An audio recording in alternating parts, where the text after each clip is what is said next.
कुछ नहीं है. So the first question for you is कि what is what do you understand by similarity? Similar होना और सेम होने में क्या डिफरेंस है? सर सेम मतलब सारे फीचर सेम होंगे, सिमिलैरिटी मतलब कुछ फीचर्स मिलेंगे सर. अच्छा, केवल कुछ फीचर्स में. चलो थोड़ा ज्योमेट्रिकल एस्पेक्ट्स में बात करो, क्योंकि कभी ना सर कभी तो तुमने सर ज्योमेट्री पढ़ा ही होगा. सर दिखने में सेम होंगे, मे भी दो फिगर हैं तो हाँ लेकिन मेजरमेंट यहाँ कहीं पे थोड़ा अलग होंगे सिमिलर में, और बाकी हाँ, वैसे सेम चलो में पूरा दोनों सपोज सर्कल है या ट्रायंगल है, एवरीथिंग इज द सेम मतलब. हाँ, तो जो भी Similar एंगल means वगैरह. हाँ same angles, different measurements. Angles भी सेम होते हैं. पर रेशियो सेम रहेगा. चलो ठीक है, बहुत हद तक तुम लोग सही जा रहे हो. जैसे यहाँ पे अगर हम दो ट्रायंगल हमने बनाया, so these two triangles are in all respect same. अगर साइड्स बराबर है ना, एंगल्स बराबर हैं, अगर ऑल्दो साइड्स बराबर हो गया तो एंगल्स अपने आप बराबर हो ही जाएगा. उसके लिए कोई तुम्हें अलग से बराबर करने की जरूरत नहीं है. तो ऐसे केसेस को हम बोलते हैं सेम. ठीक है. और ज्योमेट्रिकली इस वर्ड को हम बोलते हैं कॉन्ग्रुएंट, कॉन्ग्रुएंसी या कॉन्ग्रुएंट ट्रायंगल. ठीक है. बट सिमिलर ट्रायंगल क्या हुआ कि एक जैसा दिखेगा बट उनके मेजरमेंट्स एक जैसे नहीं होंगे. तो yes, sir. अब हुआ क्या कि ये एंगल सेम है इसलिए एक जैसा दिख रहा है. और एक जैसा दिखने का मतलब क्या हुआ कि I can just build the triangle over this triangle. जैसे ये हमारा एक ट्रायंगल है, तो हम ऐसा एक इसी तरह से इसके ऊपर बिल्ड कर सकते हैं. हम्म, फिर इसी तरह से ये ऊपर बिल्ड कर सकते हैं. तो ऐसे अगर सर्किल की बात करो तो एवरी सर्कल इज सिमिलर, किसी भी साइज का हो. ठीक है. अगर हम स्क्वायर की बात करें तो every squares are similar, all the squares are similar in nature. अगर वो सेम है तो है ही. तो ट्रायंगल के केस में ऐसा नहीं है कि all the triangles are similar. Triangle similar होने के लिए एक मैंडेटरी कंडीशन आपके लिए क्या होनी चाहिए कि वो एंगल्स जो है वो आपका सेम होना चाहिए, है ना. ये बात समझ में आ गई तुम लोगों को? yes, sir.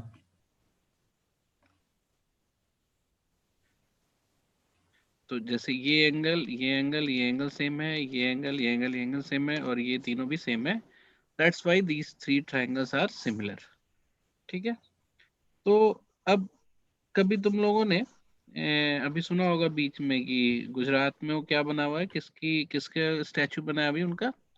Statue of unity, statue Vallabh of भाई यूनिटी, पटेल. वल्लभ भाई किसका है? पटेल. वल्लभ भाई सरदार पटेल का है. पटेल. वल्लभ. ठीक है, सरदार पटेल की जो वो बनी हुई है. हम्म, तो वो लगभग मान लो कि लेट्स से, मैं अभी लमसम बता रहा हूँ, I don't know the exact उनका उसका साइज क्या है. समझो कि 180 फीट का है वो. ठीक है. और एक आदमी कितने फीट का होता है, मतलब सरदार वल्लभ भाई पटेल मान लो कि वो 6 फीट के थे. ठीक है. तो अगर हम देखा जाए तो कितना टाइम्स ये स्टेचू हो गया आदमी के? 3 times. Only 30. 30. 30 times, 30 times. है ना, 30 टाइम्स. तो 30 times the size of man is a statue. तो अब उस हिसाब से तुम ये तो बोल ही सकते हो ना कि every single component of the statue will be 30 times of that Sardar Patel. जैसे अगर उनकी उंगली जो है वो भी 30 गुना बड़ी बनेगी, आंखें भी 30 गुना बड़ी बनेगी, पीपल्स भी 30 गुना बड़े बनेगा, है ना. पैर की साइज, मतलब व्हाट्सो एवर, नाखून का साइज जो भी तुम्हें दिखता है वो एक आदमी का, मतलब सरदार वल्लभ भाई पटेल का नेचुरली जो भी साइज में रहा होगा उसका 30 टाइम्स उनके स्टेचू में रहेगा. ये आपको समझ में आता है ये बात? वरना yes, एब्सर्ड लगने लगेगा. वो उसी प्रोपोर्शन, तो इसको हम बोलते हैं कि प्रोपोर्शनलिटी में या प्रोपोर्शन में आपका स्टेचू क्रिएट होगा. सो इफ ओवरऑल प्रोपोर्शनलिटी, इसका हम क्या बोलेंगे, 1:30. हम बोलेंगे कि प्रोपोर्शनलिटी या सिमिलरिटी का जो रेशियो है वो 1:30 है. Now you can assume any size, है ना, उंगली की मोटाई हो गई या कुछ भी, तो आप उसको जस्ट यहाँ के लिए आपको 30 टाइम्स मल्टीप्लाई करते चलते जाना है. ठीक है. तो आपको एक प्रोपोर्शनल का रेशियो चाहिए और आपको पता है कि rest everything will be multiplied by 30 only. तो सिमिलर बड़े छोटे ऑब्जेक्ट्स में एक प्रोपोर्शनलिटी की रेशियो होती है and the same stands for triangle. तो अगर मान लो कि अगर हम एक ट्रायंगल बनाते हैं और हमने ऐसा एक ट्रायंगल बनाया है, ठीक है, और फिर हमने ऐसा ही इसी उसका एक और ट्रायंगल बनाया, ठीक है, लेट्स से इट्स सिमिलर, ये एंगल्स बराबर है, ये एंगल्स बराबर है और ये एंगल्स बराबर है। तो अगर समहाउ आपको ये पता है कि अगर ये इसकी साइज 1 है और इसकी 3 है, तो बेसिकली ये x हो गया, ये 3x हो गया। तो एक ही प्रोपोर्शन काफी है ये बताने के लिए कि आपको पता है कि जो अगर इस ट्रायंगल को हम a बोले और इसको a डैश बोले, तो a एंड a डैश का प्रोपोर्शनलिटी का रेशियो क्या होगा? 1:3 होगा, होगा ना? बोलो भाई। Yes, sir. तो every side of this triangle, जैसे ये y है तो ये 3y होगा, ये z है तो ये 3z होगा। अगर हम इसमें हाइट ले लें, जैसे हाइट हम ड्रॉ करें तो ये h है, एक मिनट रुक जाओ,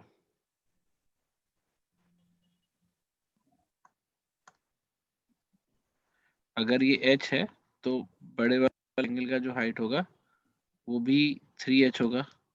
तुम लोग को ब्लैक होता दिख रहा है क्या स्क्रीन बीच बीच में?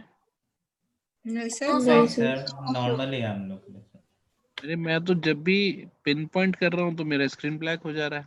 And you are seeing हाँ सर दिख रहा है, consistently. थोड़ा बहुत दिख, मतलब फ्लैश में आ रहा है वो ब्लैक, नहीं फ्लैश सर हो रहा है मेरे ना? को नहीं दिख रहा। फ्लैश हो को रहा नहीं है। हो मुझे रहा नहीं हो रहा सर। नहीं, sir. हम लोग को नहीं हो रहा है Normal सर, है. मुझे नहीं हो रहा है सर। अगर फिर से होगा तो वो- I'll change it into PDF वाले में चलेंगे। देखो ये हो ही रहा है, नहीं हो रहा तुम लोगों को पक्का? नहीं सर मुझे नहीं हो हमारे रहा। पास मुझे नहीं हो रहा यार। नहीं सर, नहीं हो रहा. चलो वेट, मैं इसको दूसरे में चेंज कर लेता हूँ। तो हमने ये कहा कि अगर मेरे पास दो ट्रायंगल हैं,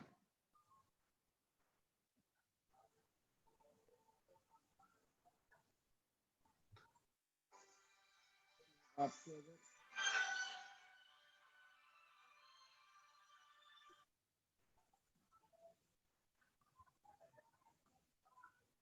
अगर आपको एक बार रेशियो पता चल गया कि जैसे ये 2:3 का है, तो दोनों ही ट्रायंगल के सारे मतलब सेम टाइप के साइड्स का रेशियो 2:3 ही होगा। तो वो हाइट यहाँ से ये वाली हाइट है, तो जैसे मान लो कि अगर हम ये वाली हाइट लेंगे तो ये हाइट और इस ट्रायंगल की ये हाइट जो मतलब सेम टाइप का या सेम डिफिनेशन के साथ जो साइज है वो आपका 2:3 के ही रेशियो में होगा हमेशा। तो ये हमारा सिमिलर ट्रायंगल का कंसेप्ट है। मतलब अगर इसमें तुम्हें थोड़ा और डेप्थ में जाना है तो you can go to the geometry वाला लेक्चर जिसमें सिमिलर ट्रायंगल बताया गया है तुम्हें, ठीक है। तो अब जो सिमिलर ट्रायंगल जो है, ये कंसेप्ट जो है हमारा, we can use it for right angle triangle also, ठीक है। तो राइट एंगल ट्रायंगल क्या होता है बताना जरा। तो 90 डिग्री होता है। हाँ, एक एंगल 90 डिग्री। एक एंगल उसमें 90 होगा, तो बाकी के दोनों एंगल बाय डिफॉल्ट ऐड करके कितने हो जाएंगे वो बोलो। 90। जैसे अगर ये 90 है, ये x और ये y है, तो x प्लस वाई क्या हो जाएगा, ये भी 90 हो जाएगा। तो अगर मैं तुमसे बोलूं कि एक x एंगल का मतलब there is a right angle triangle which one angle is x, तो वो एनी हाउ इसके सिमिलर होगा कि नहीं? क्योंकि राइट एंगल ट्रायंगल है तो आपने एक चीज तो ये फिक्स कर दिया, थोड़ा सा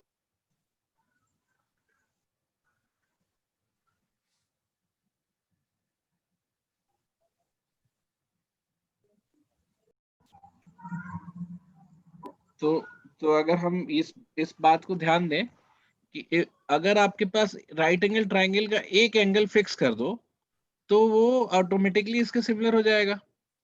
तो इफ आई से कि there is a right angle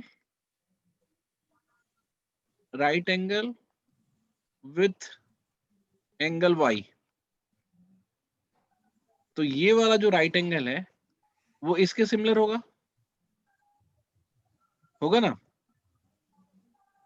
सब लोग सोचकर बताओ भाई. There are 26 people are not responding. x plus y is equal to अगर 90 हुआ तो दोनों 45 हो गए ना सर? नहीं, ये जरूरी बराबर नहीं है ना. इट कुड बी अच्छा. एनी एंगल, जैसे ये 30-60 हो सकता था, हाँ, ये हाँ, हाँ, 20-70 हो हाँ. सकता था. मेरा पॉइंट सिर्फ ये है कि अगर आप एक्स वाई में से किसी भी एक एंगल को लेकर आप एक दूसरा राइट एंगल ट्रायंगल क्रिएट करो तो ऑटोमेटिकली इसके सिमिलर होगा. हाँ सर, हाँ सर. तो मान लो कि जैसे मान लो मैंने यहाँ पे फिक्स किया कि ये जो 90 डिग्री का एंगल है, ये आपका जो बाकी के दो जो एंगल है ये मान लो कि 25 और वो है 25 एंड 65 है. ये 25 है और ये 65 है. तो अगर मैं तुमसे बोलूं कि एक दूसरा राइट एंगल ट्रायंगल हम बनाते हैं जिसमें ये 90 है और ये 65 है, ये वाला, तो ये तीसरा वाला तो ऑटोमेटिकली 25 हो जाएगा. And the moment if all three angles are same तो ये दोनों आपस में सिमिलर हो जाएंगे. सिमिलर हो जाएंगे ना. और सिमिलर हो जाने का मतलब क्या है कि अगर ये जितना टाइम एक साइड हुआ होगा, जैसे मान लो अगर ये x है और ये 2x है, तो rest all sides will behave same. तुम्हें ये पता चल गया कि 90 डिग्री एंगल्स में सिमिलरिटी का वो मतलब तुम्हें डिफाइन हो गया. अब सिमिलर ट्रायंगल की एक और प्रॉपर्टी होती है कि एक तो हो गया इनका साइड का रेशियो, ठीक है. अब तुम किसी भी दो साइड का रेशियो लो इसी ट्रायंगल में, जैसे मान लो कि मैंने x और y का रेशियो लिया है ना, x y का रेशियो लें तो इस ट्रायंगल के हिसाब से वो रेशियो क्या होगा, 2x/2y होगा ना. क्योंकि x के सामने की साइड x वाली साइड यहाँ 2x है और y वाली साइड यहाँ 2y है, तो ये फिर से ये 2 कट जाएगा तो फिर से तुम्हारा x/y बच जाएगा. Yes, sir. दिस सेज कि किसी भी दो साइड का एंगल जो है वो कंसिस्टेंट होगा. दो साइड का रेशियो, सॉरी, किसी भी दो साइड का रेशियो जो है सिमिलर ट्रायंगल में कंसिस्टेंट होगा, सेम रहेगा. अब इसको हम री इमेजिन करके देखते हैं, तुम्हें फिर अब इस पर अच्छे समझ में आ जाएगा.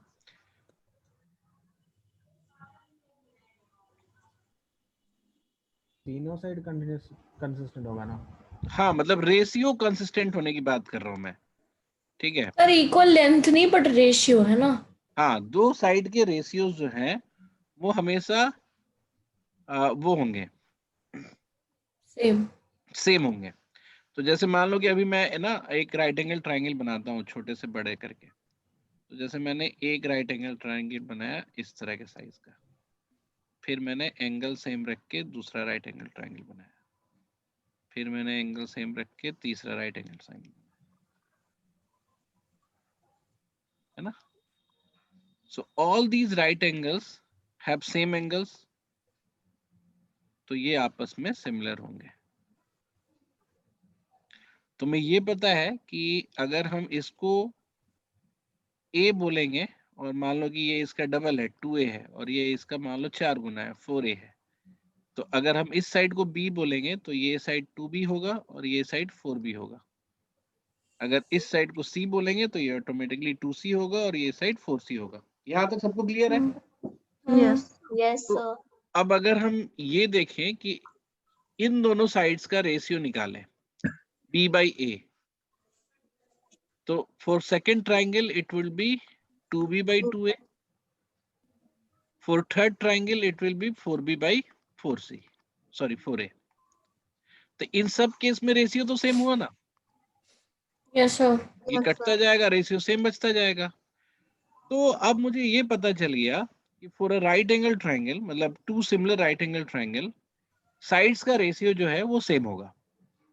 ये बात पता चल गई? Yes sir. सर आप प्लीज फिर से समझा दीजिए ये. मैंने बोला कि जैसे सिमिलरिटी तो तुम्हें क्लियर हो ही गया कि अगर ये एंगल सेम है तीनों एक भी एंगल सेम है तो ऑटोमेटिकली दूसरा वाला एंगल भी अपने आप सेम हो जाएगा, क्योंकि 90 तो 90 है ही तीनों में। ठीक है, यहाँ तक बात समझ में आ गई? हाँ हाँ यस यस तो the first result that I got was कि 90 डिग्री ट्रायंगल में दो, अगर 90 डिग्री का ट्रायंगल है और आपका 90 के अलावे कोई एक भी एंगल सेम है तो दूसरा वाला ऑटोमेटिकली सेम होगा, यस सर क्योंकि तीसरा वाला तो 90 है ही, तो इन दोनों का सम 90 होगा। तो एक चीज ये पता चली। दूसरा हमने ये बताया कि अगर सिमिलर ट्रायंगल्स हैं तो एक साइड जितने टाइम्स इंक्रीज होता है या डिक्रीज होता है, दूसरा साइड उतना ही टाइम इंक्रीज या डिक्रीज होगा। तो ये मैंने ऐसे दिखाया कि अगर ये वाली साइड A है तो दूसरा वाला अगर 2A है मान लो सेकंड ट्रायंगल का, तो सारे साइड्स के 2C हो जाएंगे, C 2C हो जाएगा, B 2B हो जाएगा, इस तरह से चेंज होगा। ये बात भी समझ में आ गई? हाँ सर यस फिर मैंने बोला कि कोई भी दो साइड का रेशियो मैं ले लूं, कोई भी दो साइड का रेशियो ले लूं, जैसे मान लो मैंने B/A लिया, तो सेम साइड्स का करस्पॉन्डिंग साइड्स का रेशियो अगर हम दूसरे ट्रायंगल में लेते तो 2B/2A होता, तीसरे ट्रायंगल में लेते तो 4B/4A होता ना। यस सर हाँ हाँ ओके और ये 2 कटता जाएगा, 4 कटता जाएगा, ultimately will get what, B/A। Yes sir Yes, sir. तो आप ये समझो कि रेशियोज बराबर होंगे। ठीक है, So अब ये हम जो इस फर्स्ट पॉइंट बोला था आपने कि 90 डिग्री का अगर 90 डिग्री की ट्रायंगल और एक एंगल दोनों में सेम है तो तीसरा एंगल भी दोनों में सेम होगा। हाँ, ये ऑटोमेटिकली सेम हो जाएगा क्योंकि 90 तो सेम है ही, हाँ तो बाकी दो का सम 90 होना है ना। तो दो दो नंबर का सम 90 है, तो अगर एक में 30 है तो दूसरे में अभी 30 है, तो तीसरा एंगल तो दोनों में ही 60 होना चाहिए। हाँ मतलब ठीक है, दोनों ट्रायंगल्स का दूसरा वाला जो एंगल एंगल होगा है, वो सेम होना चाहिए ना। हाँ हाँ सेम होगा। ठीक है सर थैंक ठीक यू। है, तो यहाँ तक आप लोगों को क्लैरिटी आ गई कि अगर हमारा 90 डिग्री का 2-3 ट्रायंगल है तो उसके करस्पॉन्डिंग साइड्स के रेशियोज जो होंगे वो सेम होंगे। अब बात आती है कि अब हम इसको सिर्फ दो ट्रायंगल बनाते हैं, and now let's see that. मेरे पास दो ट्रायंगल है,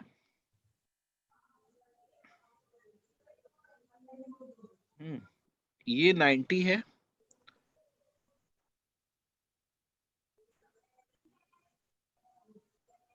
यहाँ पे भी ये 90 है। इस ट्रायंगल का नाम हम थीटा रखते हैं, यहाँ पे भी थीटा है। ये वाला ट्रायंगल ऑटोमेटिकली 90 माइनस थीटा हो जाएगा ये वाला एंगल। तो ये यस वाला सर एंगल इसमें भी 90 माइनस थीटा हो जाएगा। ठीक है, यस सर हमें ये पता है कि ये दोनों ट्रायंगल सिमिलर है, मतलब इसमें तो कोई डाउट नहीं है ना तुम लोग को।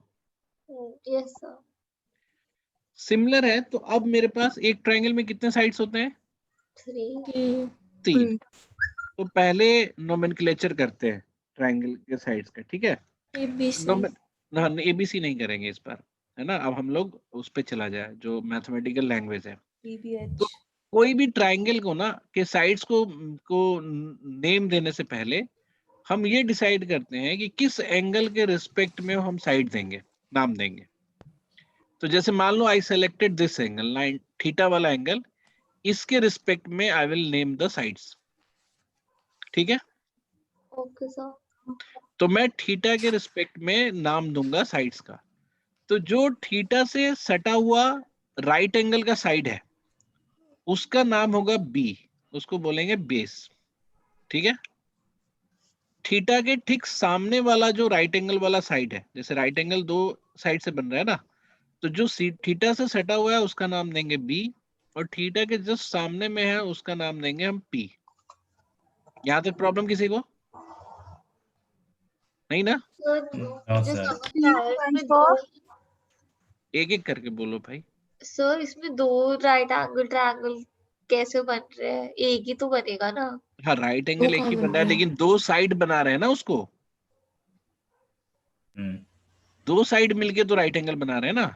हाँ हाँ हाँ तो थीटा से जो एडजेसेंट साइड है ना, हाँ उसका नाम हमने B रखा, अच्छा ठीक है और थीटा के अपोजिट जो साइड है उसका नाम हमने P रखा। ठीक है सर ठीक है, हाँ इसको मैथमेटिकल लैंग्वेज में इसको हम परपेंडिकुलर बोलते हैं, और इसको हम बेस बोलते हैं, बेस। ठीक है।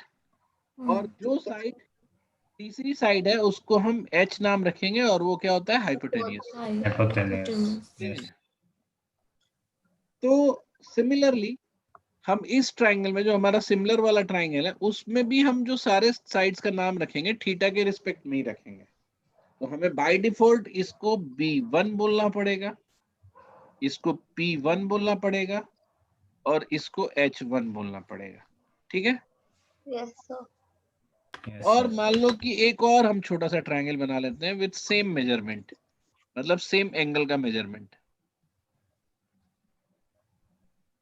ये भी यहाँ थीटा है, ये 90 है ना, ये थीटा है, और ये वाला तो ऑटोमेटिकली 90 माइनस थीटा होगा, that you know.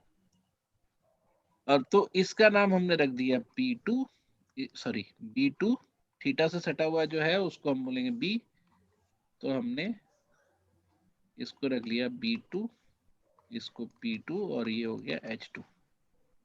And since all these triangles are right angle triangle, तो अच्छा हाँ, अभी उस पे बात करते हैं। अच्छा, ये 3 साइड्स हो गए, 3 साइड से हम कितने रेशियो क्रिएट कर सकते हैं, बताना जरा सा। How many ratio we can create by 3 sides? तो 3। 3 बताओ, कौन सा, एक एक करके बताओ। Okay. सो जैसे B:P। हाँ, एक मिनट, जैसे पहले मैं रखता हूँ P:H, ठीक है। 6 ratios. 6 B/H। P/H हो गया, फिर B/H हो गया, फिर P/B। P/B हो गया, ये बाकी सब 3 और इसके इनवर्स हो सकते ऑपोजिट हैं। H by हाँ, P. इनवर्स तो हो ही सकता है ना, H/P भी हो सकता है, 6 बनेंगे। H/B भी हो सकता है, और B/P भी हो सकता है ना। तो how many ratio we can create? 6। 6। तो ये हमें ध्यान रखना है कि वी कैन क्रिएट 6 रेशियोज। मैं इसको दोबारा लिख लेता हूँ एक उसमें, कि ध्यान रहेगा हमें। तो इसको हम ऐसे नाम दे देते हैं, ये हमारा हो गया P/H, और इसका उल्टा हो गया H/P। P/H और उसका उल्टा हो गया H/B, इसका P/B और इसका उल्टा हो गया B/P, ठीक है। 6 ही बन सकता है ना, और तो कोई नहीं बन रहा ना, दिख रहा है तो बता दो। नहीं सर। नहीं बन रहा है। एंड यू नो नोमेनक्लेचर कैसे किया गया है, मतलब अगर अब हम किसी ट्राइंगल के लिए बोले कि ये, जैसे मैंने बोला कि ये मेरा ट्राइंगल है और ये थीटा है, तो इस थीटा के रिस्पेक्ट में P तुम्हें पता है ये हमेशा ये होगा, B तुम्हें पता है ये हमेशा ये होगा, H तुम्हें पता है ये हमेशा ये होगा, ठीक है, दैट यू नो नाउ। तो अब मुझे बताओ लोगों ने क्या किया, नहीं तुम मत बताओ, मैं बताता हूँ तुम्हें। लोगों ने क्या किया, इन सारे 6 रेशियोज का नाम रख दिया। पहले वाले का रखा साइन रेशियो, उसका नाम रखा साइन रेशियो, और बोलने के लिए हमने बोल दिया साइन थीटा, क्योंकि थीटा के रिस्पेक्ट में है, ठीक है। दूसरे वाले का नाम रखा हमने कोसाइन,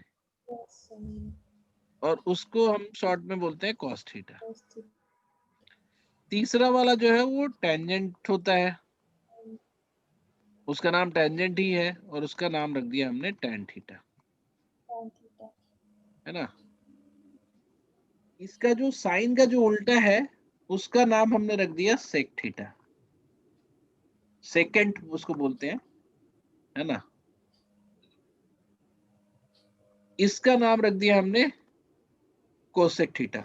उल्टा नहीं कर रहा हूं मैं, सर उल्टा है। हाँ कॉस उल्टा का करो। सेक। हाँ एक मिनट, साइन वाले का जो हमने नाम रखा, Cosec इसका नाम रखा कॉसेक थीटा, और साइन वो कॉस का जो उल्टा है उसका हमने नाम रखा सेक थीटा, सेक थीटा। और इसका हमने नाम रख Cos दिया theta. Cot theta. Cot theta. तो नाउ यू नो कि देयर आर ओनली 6 रेशियोज, है ना, और 6 रेशियोज में हर थीटा के हिसाब से 6 ही रेशियो बनेंगे। अब अगर तुमको इस थीटा की वैल्यू जैसे मान लो फिक्स करते हैं, जैसे मान लो कि मैंने बोल दिया कि ये 25 है।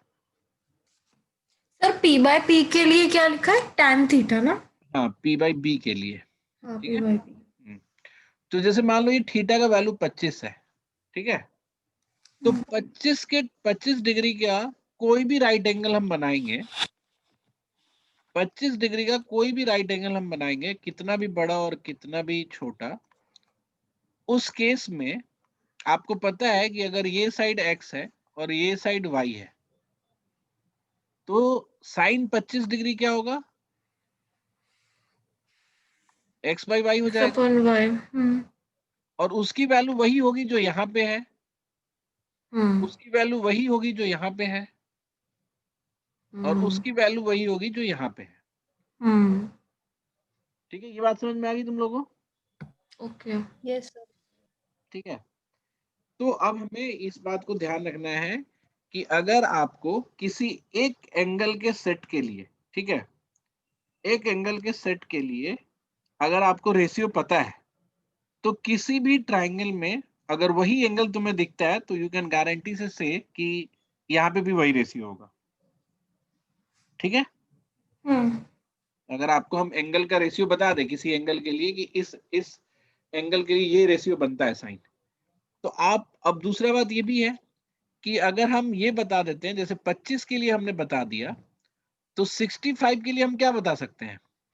अगर हम यहाँ बोलते हैं कि cos 65 क्या होगा, तो तुम क्या बोलते? b upon p। हाँ, b अपॉन एच ना। हाँ, b upon h। यहाँ पे b क्या होता? x होता, और h y होता। तो अगर आपको एक भी रेशियो पता है, जैसे मान लो x और y पता है, तो हम ये भी निकाल सकते थे, z भी निकाल सकते थे। कैसे निकाल सकते थे? क्योंकि पाइथागोरस थ्योरम से हम इसको root under y square minus x square करके निकाल सकते थे, है ना? तो अगर आपको एक रेशियो पता है, तो आप 25 डिग्री का सारा रेशियो बता सकते हो। At the same time 65 degree का भी सारा रेशियो बता सकते हो। बता सकते हैं ना? Yes sir. मतलब जो जो यहाँ पे 65 के लिए z हो जाएगा p, y तो हमेशा हाइपोटेनस रहेगा, और x हो जाएगा b। 25 के लिए ये हो जाएगा b, x हो जाएगा p, और y हो जाएगा हाइपोटेनियस। ठीक है, तो सेट ऑफ एंगल्स के लिए हम निकाल सकते हैं। तो अगर आपको एक रेशियो पता है तो आप सारे रेशियोज बता सकते हो फॉर दीज टू एंगल्स, एक थीटा और एक 90 माइनस थीटा के लिए। यहां तक बात समझ में आ गई तुम्हें? Yes sir. ठीक है, अब हम लोग क्या करते हैं, ये तो हो गया समझ। अब हम लोग क्या करते हैं, छोटे छोटे दो ट्राइंगल का रेशियो निकालना सीखते हैं। एक ट्राइंगल है जो आपको पता है, उसमें हम एक थीटा जो रखेंगे वो 45 डिग्री रखेंगे, तो दूसरा थीटा कितना होगा बताओ? दूसरा भी 45 होगा। एक बार ये फिर से एक बार एक्सप्लेन कर सकते हो, मतलब एक क्लियर इमेज बनाकर? कौन सा वाला बात? कौन सी चीज ये बता जो रहे? एंड में जो आपने बताया था ना। हाँ ठीक है, मैं बताता हूँ। जैसे मान लो कि मैंने तुमसे बोला, मैं एक रैंडम वैल्यू लेके तुमसे बात कर रहा हूँ, ठीक है, यहाँ पे मान लो कि ये 27 डिग्री है, तो ये ऑटोमेटिकली तुम्हारा 53 डिग्री होगा, नहीं यस सर। होगा 63 ना, हाँ 60। 63 डिग्री होगा। और मैंने एक वैल्यू बोल दिया कि इसकी ये A है, ये B है और ये C है। ठीक है, या हम तुमको मान लो A वाला बात नहीं भी बताते, and if I have said कि अगर अगर B और C है तो तुम A तो निकाल सकते हो ना, ये वाली साइड तो निकाल ही सकते हो। कैसे निकलेगा? C square minus B square, ऐसे निकल जाएगा। ये तो आपको पता है ना, पाइथागोरस मतलब राइट एंगल ट्राइंगल में। हाँ जी सर, हाँ जी। हाँ, तो इसकी वैल्यू चलो मान लो हमने निकाल के इसकी वैल्यू रख दी A। Now tell me, cos 27 degree का क्या मतलब होता है? 27 के रिस्पेक्ट में बेस एंड 27 के रिस्पेक्ट में हाइपोटेनस। cos का रेशियो क्या होता है? b बाई h होता है ना? साइन 63। नहीं, cos b बाई h, तो यहाँ पे b बाई h जो होता है, यहाँ पे क्या वैल्यू होगा? यहाँ पे क्या लिखेंगे इसको? A by C। A/C लिखेंगे। Yes, sir. अच्छा, अगर मैं तुमसे ऑल ऑफ सडन तुमसे पूछा सेक 63 डिग्री, तो सेक की वैल्यू क्या होती है बताना जरा सा, क्या रेशियो होता है सेक? H/B. H/B। तो इस केस में H क्या है? C। और B क्या है? ए नहीं, B भी A है, क्योंकि 63 के रिस्पेक्ट में देखना है ना तुम्हें इस बार। इस बार हाँ, 63 के रिस्पेक्ट में देखना है, तो B बेस तो B ही रहेगा, है ना। अगर मैं तुमसे बोलूं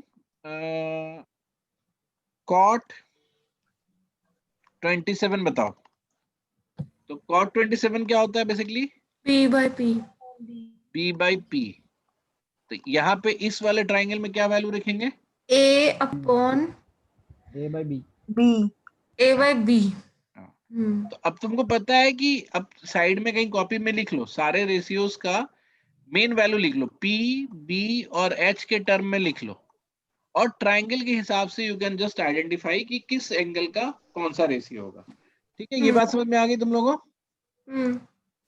सर वैसे ये सेक 63 वाला एक बार बताना। देखो, अगर मैंने सेक 63 लिया है तो हाँ। सेक का जो रेशियो है वो क्या रेशियो होता है? किस किस चीज का रेशियो को सेक का रेशियो बोलते हैं? H/B को बोलते हैं। हाँ। इस ट्राइंगल में 63 डिग्री यहाँ पे है, हाँ। इस 63 डिग्री के लिए B कौन सा होगा? अच्छा। B ही होगा। हाँ। और H कौन सा होगा? ये होगा। हाँ। तो B कितना हो गया? B, हाँ। सॉरी H लेना है ना पहले। C/D। H कितना हो गया? C। हाँ। और B कितना हो गया? B। ठीक। तो अगर मुझे यही सेक 27 लेना होता हाँ। तो फिर से हमें H/B ही लेना है, लेकिन 27 के लिए H क्या है? C ही है, लेकिन B क्या है? A। ये बात समझ में आ गई? तो आपके पास 6 ही रेशियो है, 6 रेशियो को आप किसी भी थीटा के रिस्पेक्ट में, मतलब ट्राइंगल के एक एंगल के रिस्पेक्ट में, ऑल 6 रेशियोज जो है आपको ध्यान में रख लेना है कि क्या क्या होगा। वो सर क्या क्या बेसिकली रेशियो? थीटा के बेसिस में देखना है, मतलब जो हाँ, एंगल जिसमें क्वेश्चन में पूछा है उसके बिना अकॉर्डिंग। थीटा को ध्यान में रखे हुए आप कुछ कर ही नहीं सकते इसमें। तो आपके लिए बेसिकली क्या हो गया, 6 ही रेशियो है। साइन का रेशियो है थीटा के रिस्पेक्ट में विच इज P/H।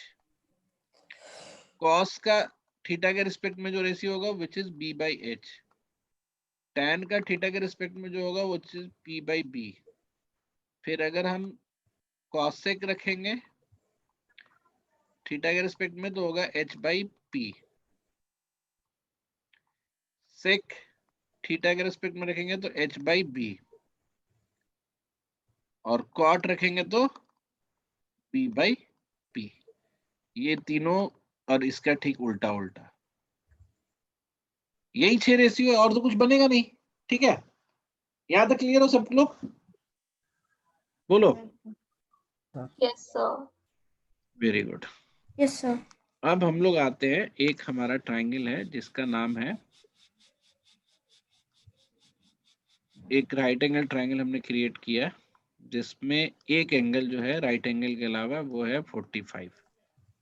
दूसरा वाला कितना होगा? 45. 45। अच्छा, अब तुमको ये पता है कि अगर हम ये साइड, इस साइड की वैल्यू अगर A बोले तो इस वाले साइड की वैल्यू भी A होगी। मान लेते हैं हम कुछ भी, जैसे इसको अगर A मान लें तो ये भी A होगा। और फिर हाइपोटेनस कितना होगा? √(a² + 2a²). हाँ, √(a² + a² which is √2a। Sir ये भी एक ही होगा क्योंकि वो दो साइड सेम वाला हो गया अब। दो एंगल सेम है ना, तो सामने वाले हाँ, साइड्स भी सेम होंगे, ठीक है। हाँ है हाँ। ना। वो आइसोसेलेस ट्रायंगल हो गया ना। Yes yes yes. अगर ये एंगल सेम है तो सामने वाला साइड भी सेम होगा। ठीक है, यहाँ तक तो तुम लोगों को क्लैरिटी आ गई। तो फॉर एनी 45 डिग्री ट्राइंगल, अब तो तुमको पता है तुम राइट एंगल ट्राइंगल को दो एंगल से आइडेंटिफाई करने की जरूरत ही नहीं है, एक ही एंगल से आइडेंटिफाई कर सकते हो। 45 डिग्री ट्राइंगल अगर मैं बोल रहा हूँ राइट एंगल ट्राइंगल है, तुमको पता है कि तीसरा एंगल फिर 45 है। ठीक है, ये पता है तुम्हें? अच्छा, अब मुझे बताओ साइन 45 क्या होता है? किसी E को भी by ले ले, जैसे मान लो H. हम इसी को ले लें, है ना, तो sin 45 क्या होगा, sin 45 का रेशियो क्या होता है, P by P by H. H। तो अगर हम इसको A हाँ A, upon root 2A. हाँ तो ये कितना होगा, A 1 by, upon root. Sorry, 1 upon root 2. हाँ. तो अब cos 45 बताओ, चलो फटाफट बताते चलो। Cos 45 H upon P. अच्छा, तो H root upon 2. P नहीं, B by H, B by H. एक हाँ, क्यों भूल B जा रहे by हो, B H. by H, Sorry, sorry, ये फिर से 1 by root 2 आ जाएगा। Yes sir. अच्छा, P by B कितना होगा, मतलब ये tan थीटा Tan होगा 45 डिग्री, A upon A. हाँ 1 होगा सर। 1, 1. ठीक है। हम्म. अच्छा, नेक्स्ट कौन सा रेशियो होता है बताना, Cosec Cosec. H cosec होता है, upon P. हाँ तो वो होगा root 2A upon A. तो वो root 2 हो जाएगा. Very good. अच्छा sec, Sec H upon B. Root तो root 2A upon A, तो वो फिर से root 2 हो जाएगा. ठीक है, cot, लास्ट है cot, तो One. B upon P, वो फिर 1 हो जाएगा. ठीक है। तो अब तुम्हें 45 डिग्री का कभी तुमको बताना हो कि sin 45 cos 45, तो तुमको याद करने की जरूरत नहीं है ना, जो बचपन में हम रटते थे। आप नहीं. बस एक ट्रायंगल बना लेना किसी भी साइड का, है ना, जैसे अगर ये 45 है तो अगर हम 2 2 भी रखें तो ये 2 रूट 2 हो जाएगा, इसको 1 1 रखे तो ये रूट 2 ही रह जाएगा। तो बस आप रेशियो बना देना, ठीक है। तो आपको याद करने की जरूरत खत्म हो गई 45 में, ठीक है। लेकिन तुम अभी मेरे से पूछ सकते हो कि सर एक ही तो बताया आपने, हमें तो 30 और 60 और 0 और 90 भी तो देखना है कि नहीं, देखना है ना। तो अब हम तुमको दिखाते हैं कि जो समझदार लोग होते हैं वो चालाकी क्या करते हैं। अब हम क्या करते हैं, एक 60 60 60 का ट्रायंगल बना लेते हैं। मतलब 60 60 60 का ट्रायंगल मतलब क्या हो गया, इक्विलेटरल ट्रायंगल। इक्विलेटरल. और उसकी साइड जो है कुछ भी ले लो, जैसे मान लो कि हम ले लेते हैं ए,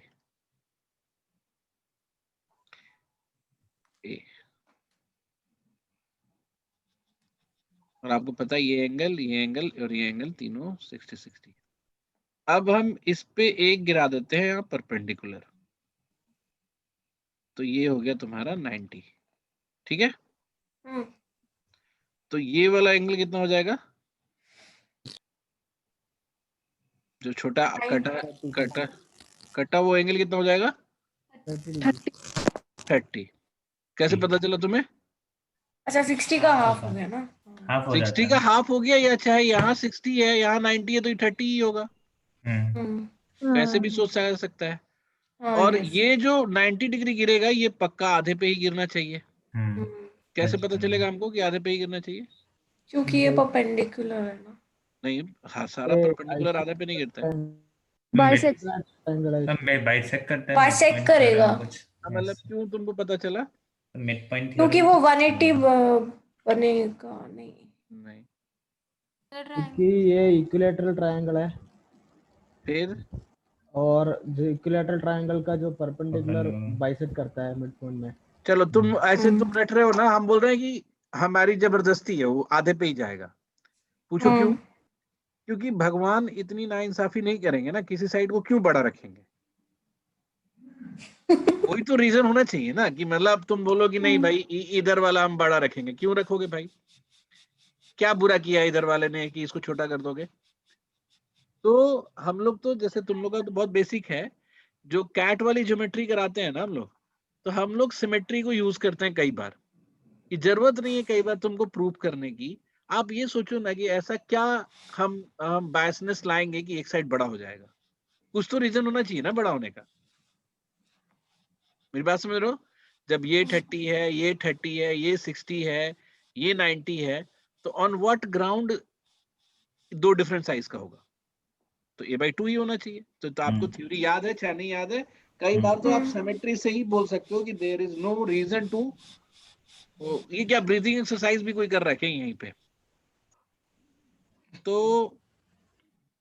तो ये तुम्हारा जो हो गया, ये हमारा अब हमें क्या करना है, ये बात तुम्हें समझ में आ गया कि ये a/2 होगा, ठीक है, यहाँ तक क्लियर हो गया।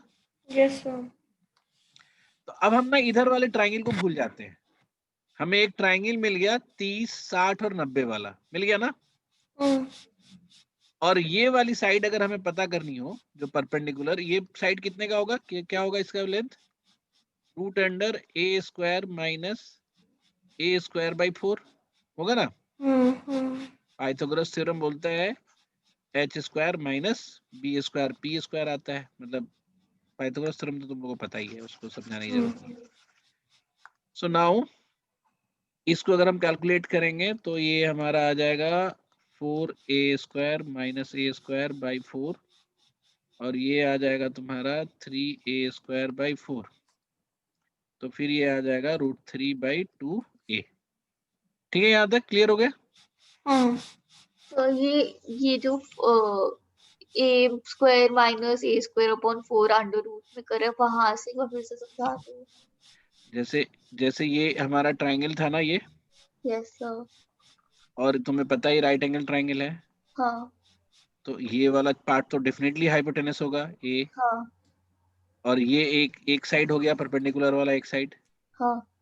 तो तीसरी साइड कैसे निकलेगा, हाइपोटेनस का स्क्वायर माइनस एक साइड का स्क्वायर। अच्छा हाँ। तो फिर मैंने इसका एलसीएम लिया तो ये 4 आ गया ना। Yes sir. तो ये इधर में 4a square minus a square is equal to 3a square by 4, तो उसका रूट लेंगे तो √3 अलग बच जाएगा, नीचे का 4 रूट होके 2 हो जाएगा और a स्क्वायर का रूट a हो जाएगा। ठीक है, ठीक है सर, थैंक यू। ठीक है। तो मैंने बोला कि ये तो a लिया है तो, है ना, अगर हम साइड ही 2 ले लेते, ठीक है, साइड हम 2 ले लेते तो हमारा ये वाला साइड हो जाता 2, फिर ये वाला साइड कितना हो जाता बताओ, a/2 वाला 1 ये हो जाता 1, और परपेंडिकुलर वाला साइड कितना हो जाता √3। ठीक है, अब तुम्हें एक ट्राइंगल दिख रहा होगा जिसमें दो एंगल है 30 और 60, तीसरा ऑफ कोर्स 90 डिग्री है, दिख रहा है ना, ये ट्राइंगल दिख रहा है तुम्हें। तो हम इधर वाले ट्राइंगल को बिल्कुल भूल जाते हैं और इस ट्राइंगल को ही रखते हैं।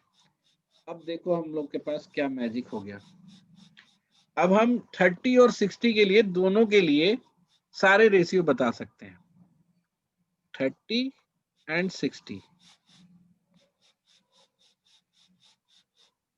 30 एंड 60। साइन 30 कितना होगा बताओ, √3/2। साइन 30 जो होगा वो कितना होगा, साइन रेशियो 30 के लिए कितना होगा बताओ, a/2/a। साइन क्या है यहाँ पे ना, 30 तो ये है ना, साइन रेशियो क्या होता है बताओ, √2/2। कौन बोल रहा है √3/2, √3/2 ना। अरे साइन रेशियो क्या होता है बोलो पहले, साइन रेशियो क्या होता है, b अपॉन h। p/h। तो तो 30 के रिस्पेक्ट में p कौन सा है, 1 होगा ना। हाँ 1। 30 के सामने वाली 1/2। परपेंडिकुलर वाली साइड वो हमारा p होता है, तो साइन 30 कितना हो जाएगा 1/, h क्या है कितना होगा यहाँ पे 2। h तो 2 ही रहेगा, हाइपोटेनस तो किसी भी केस में 2 रहता है। ये आया समझ में सबको बताओ।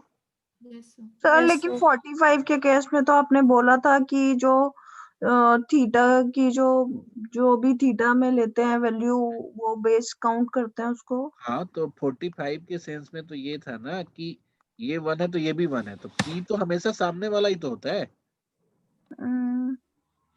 हमने ये भी तो तुमको बोला था इससे पहले कि अगर हम इसको थीटा लेंगे तो थीटा से सटा हुआ साइड b होता है, थीटा के सामने वाला साइड p होता है।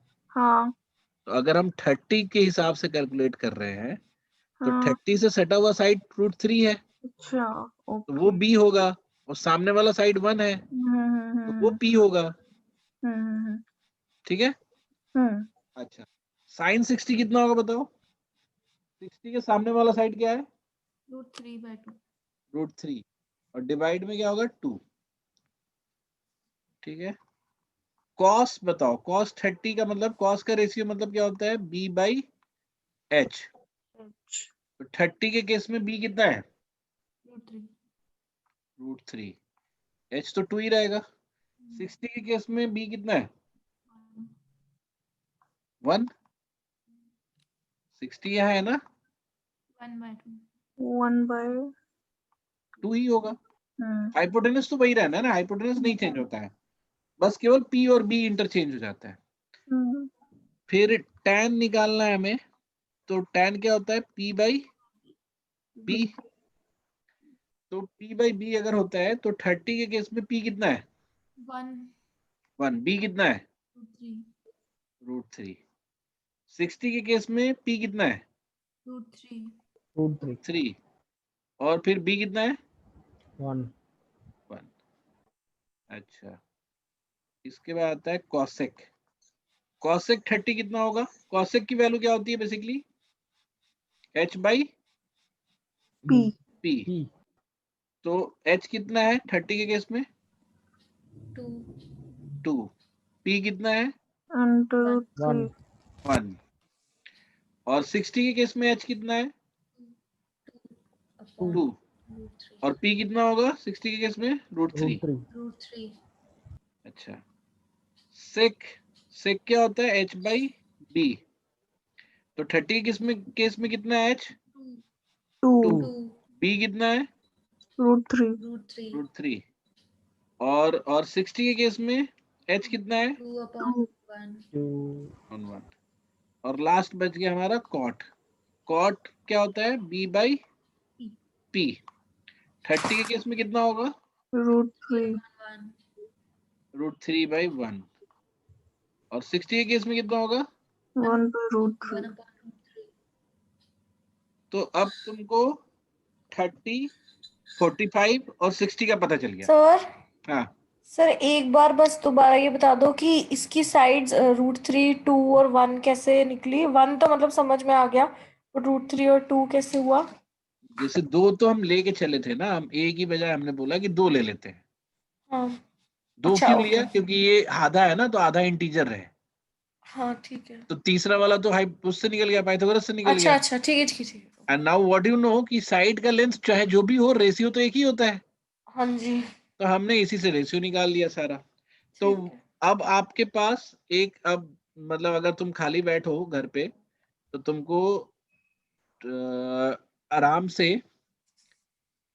ये इतना तक का टेबल क्रिएट कर सकते हो। 30, 45 और 60 वाला टेबल तो बना सकते हो, ऑल 6 रेशियोज के लिए बना सकते हो ना। Yes sir.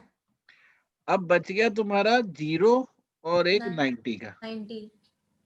ठीक है, अब मान लो कि मैंने ना अगर मैं एक ट्रायंगल ऐसे बना रहा हूँ, ठीक है, ध्यान देना हम 0 वाला कैसे निकाल रहे हैं। और मैं ये 90 है और ये हमारा थीटा है मान लो। तो ये थीटा है तो p कहाँ पे होगा? यहाँ पे होगा सामने वाला। p यहाँ पे होगा और h यहाँ पे होगा। अब मान लो कि इस थीटा को ना हम गिराते जा रहे हैं, नीचे की तरफ करते जा रहे हैं। मतलब ऐसा करेंगे कि आके इससे सट जाए बेस से, तो थीटा 0 हो जाएगा। आपको थीटा 0 करना है ना बेसिकली। तो 0 दोगे तो बेसिकली h और b मिल जाएंगे। मिल जाएंगे, यानी h और b, और परपेंडिकुलर हो जाएगा 0। हो जाएगा ना, h और b कोइंसाइड कर जाएंगे और परपेंडिकुलर हो जाएगा 0। अब मान लो कि h और b की वैल्यू मान लो 1 1 है, ठीक है, साइड तो कुछ भी हो सकता है। तो 1 साइड का हमने बनाया 0 डिग्री, हमने यहाँ पे थीटा है मेरा, ये याद रखना, ये थीटा है, वो थीटा हो गया 0, और थीटा 0 होने की वजह से p घट के भी 0 हो गया और h और b बराबर हो गया। ठीक है, अब तुम्हें पता चल गया h की वैल्यू, b की वैल्यू और p की वैल्यू। तो हम कर सकते हैं उससे। साइन क्या होता है? साइन 0 क्या होगा? p by h 0। बाई 1, ये साइन की वैल्यू होगी। कॉस क्या होगा? b/h b बाई h, वो कितना होगा? 1/1 ना। Yes sir yes sir. cos 0 होगा 1/1 विच इज 1। tan 0 क्या होगा? P by B, 0 by 1. 0 by 0 by 1.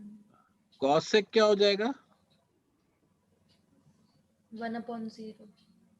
h by b 1/0, ये हो गया अनडिफाइंड, ठीक है। Infinity, yes sir. फिर हमारा sec क्या होता है? 1/1. 1 upon 1. 1/1। और फिर हमारा cot क्या होगा? 1/0. 1/0, ये भी तुम्हारा अनडिफाइंड हो गया, ठीक है। अब इसी तरह से अगर मुझे 90 का निकालना हो तो ध्यान रखो, अब वही काम करेंगे हम। ये हमारा थीटा है, ठीक है, ये थीटा है, ठीक है। 90 अगर करते जाओगे, जैसे मान लो थीटा थोड़ा और बढ़ा दिया, क्या होगा कि P बढ़ता जाएगा, और बढ़ते बढ़ते जैसे थीटा बढ़ते बढ़ते यहाँ पे आ जाए एकदम, तो P और H आपस में क्या हो जाएंगे? कोइंसाइड हो Same जाएंगे। हो जाएंगे, coincide हो जाएंगे. और B क्या हो जाएगा? 0। 0. लेकिन P और H। हाँ, P बड़ा हो रहा है ना, P बड़ा हो रहा है, तो P बड़ा बड़ा होते होते और H अच्छा तो अच्छा, सीधा ओके चल रहा ओके। है, ऐसे ऐसे चल रहा है, हाँ, तो H ठीक है। फिक्स करके अगर हम करें तो ये हो गया। तो अब तुम्हें पता हो गया इस केस में, तो sin 90 कितना होगा बताओ? 1. 1/1। cos 90 कितना होगा? 0/1। 0 upon 1. हाँ, मैंने 0। tan 90 कितना होगा? 1/0। 1 by cosec 0. 90 कितना होगा? 1 upon 1. 1/1। और sec 90 कितना होगा? 1 by 0. 1 1 upon by 0. 0. और cot 90 कितना होगा? 0/1. 0. तो अब ये तुम्हारा यही मेन एंगल्स तो यही होते हैं ना तुम्हारे। Yes sir. तो अब हम ये सारे मेन एंगल्स का रेशियो निकाल सकते हैं, ठीक है। Yes sir. तो अब तुम्हें ये भी पता चल गया कि हम शिफ्ट भी कैसे करते हैं। जैसे मान लो कि जो 30 वाला है उसी ट्राइंगल से हम 60 वाला भी निकाल सकते हैं, है कि नहीं। तो इस तरीके से आपने इसको कंप्लीट कर लिया, ट्रिग्नोमेट्री का जो बेसिक वैल्यू वाला चीज है, ठीक है। अब आपको क्वेश्चन कैसे करना होता है, पहले क्या करना ना, आज इसके ट्रिग्नोमेट्री का एक और हम अच्छे से क्लास ले लेते हैं, ठीक है। पहले आप लोग इसको अब हम समझने की कोशिश करेंगे कि आइडेंटिटी और इक्वेशन में क्या फर्क है, ठीक है। जैसे मान लो कि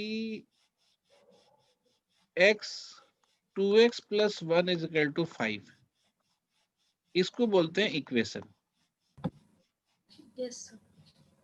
क्यों? क्योंकि इससे एक x की वैल्यू निकलती है, ठीक है, और एक ही x ऐसा है जो इसको सेटिस्फाई करेगा, ठीक है। x की वैल्यू अगर आप 2 रखोगे तभी ये सेटिस्फाई करेगा, ठीक है।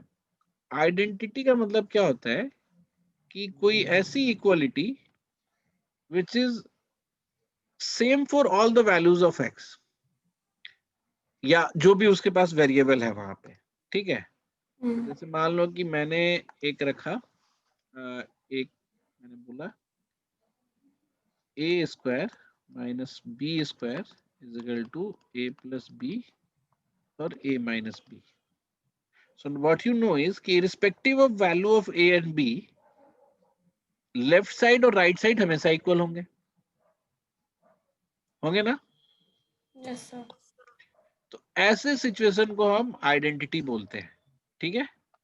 ऐसे सिचुएशन को हम आइडेंटिटी बोलते हैं जहाँ पे, हाँ, एक्सप्लेन कर दो ये पार्ट। मैंने ये बोला कि कोई ऐसी इक्वलिटी है जो irrespective of value of a and b और वेरिएबल्स, वो इक्वलिटी हमेशा फॉलो करेगा। जैसे मैंने पिछली बार लिखा था ये, तो ये भी तो एक इक्वलिटी है ना, बीच में इक्वलिटी का साइन है, but it won't follow for all the value of x। अगर x की वैल्यू 3 ले लोगे तो ये तो 7 आ जाएगा, तो ये इक्वेशन हो गया।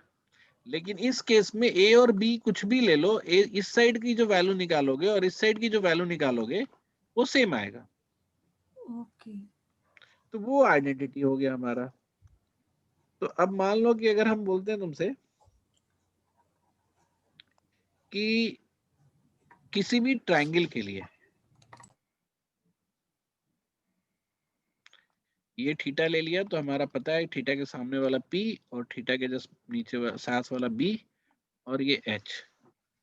तो अगर मैं तुमसे ये बोलूं कि sine square theta plus cos square theta अगर निकाला जाए तो साइन थीटा इस केस में क्या होगा बताना? साइन थीटा क्या होगा? Perpendicular square upon P hypotenuse by H है ना, और स्क्वायर कर देंगे तो P square by H square. Cos theta क्या होगा यहाँ पे?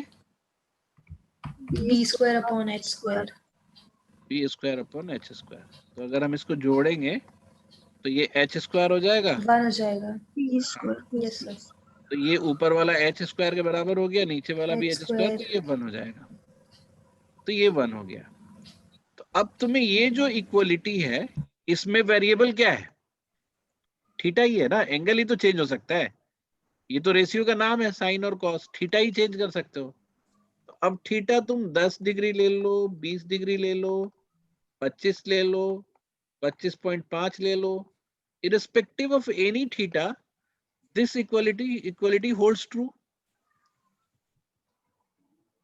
है कि नहीं? सर ये इक्वेशन फिर से समझा दीजिए, P square plus B square upon H square. अरे इसको मैंने h को वो ले लिया ना, एलसीएम ले लिया, यस सर। हाँ। तो ये P square plus B square ऊपर बच जाएगा ना। ओके। तो ये तो पाइथागोरस थ्योरम क्या बोलता है? P square plus B square is equal to H square, yes okay. है ना। तो मतलब for any theta this equality holds true.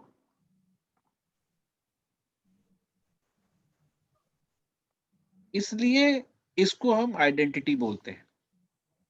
ठीक है, ये बात समझ में आ गई तुम्हें? Yes sir. ठीक है, तो अब हम इसको जितने भी नॉर्मल आइडेंटिटीज हैं उसको एक एक करके हम उसको प्रूफ करते हैं। ठीक है, तो this holds true for all the वो। अब अगर मैं तुमसे बोलूं, एक मिनट,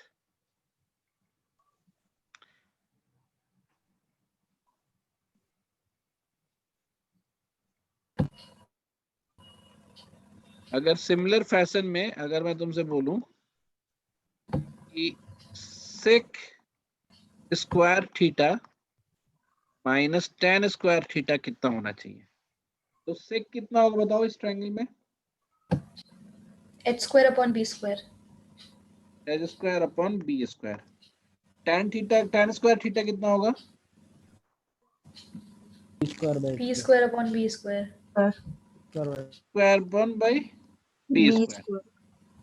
तो अगर हम फिर से इसको ये कर लें तो ये बी स्क्वायर हो जाएगा, ऊपर में H square minus P square हो जाएगा, तो ये B square by B square है, ये कट के 1 हो जाएगा। तो फिर से तुमने क्या देखा कि थीटा तो कोई भी होता, ये इक्वलिटी होल्ड्स ट्रू रहता, मतलब ये हमेशा वैलिड रहता। तो ये दूसरी आइडेंटिटी हो गई। सिमिलरली अगर आप cosec square theta minus cot square theta लिखोगे तो इस केस में कॉसेक कितना होगा बताना? H square upon P square. और कॉट कितना होगा? B square upon P square. तो ये भी तुम्हारा फिर से P square by P square हो जाएगा, पी स्क्वायर 1 हो जाएगा। तो ये तीन है स्क्वायर वाले आइडेंटिटी। ठीक है, स्क्वायर वाले आइडेंटिटी हम अलग से लिख लेते हैं तीनों, इसको ध्यान में रखने का मतलब इसको देखते भी रहना कि कैसे हुआ। तो हमारा सर जो 1 स्क्वायर, माइनस साइन स्क्वायर भी बन सकती है। वो तो बात वही हो जाएगा ना, इसको इधर से उधर कर दोगे तो वो हो जाएगा। ओके हाँ ठीक है। ये मेन है, मतलब यही तीन होता है, इसी से घुमा फिरा के कुछ भी कर लो।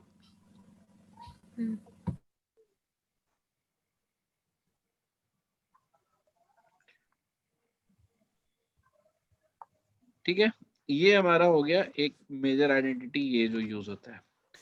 दूसरा आप तुमको ये भी पता है, जो एंगल वाली चीज तो मैंने बता ही दी है तुमको, कि अगर मेरा ये थीटा है तो ये कितना होगा 90 माइनस थीटा।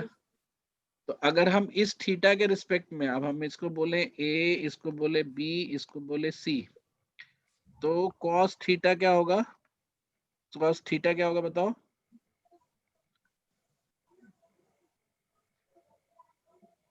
बोलो। E by C।